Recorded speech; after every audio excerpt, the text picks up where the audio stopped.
Hi అండి. నేను ఈరోజు ఒక స్టోరీ చూశాను. ఒక మొగ్గ వర్షము నీళ్లు లేక బాగా ఎండిపోవచ్చింది. అది ఒకరోజు దేవుణ్ణి ఇలా ప్రార్థించింది, స్వామి నాలో తాజాదనాన్ని, సువాసనను, అందాన్ని, ఆకర్షణను నింపు తండ్రి అని. ఆ రోజు రాత్రి భీకరమైన ఉరుములతో, మెరుపులతో, గాలులతో కూడిన భయానక వర్షం వచ్చింది.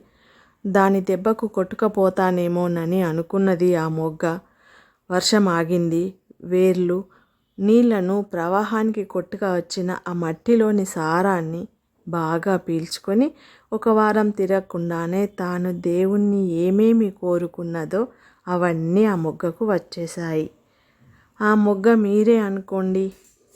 మన జీవితంలో వచ్చే కష్టాల్ని మనల్ని ఇంకా మంచి స్థితిలోనికి తీసుకువెళ్ళడానికే అని గుర్తించండి.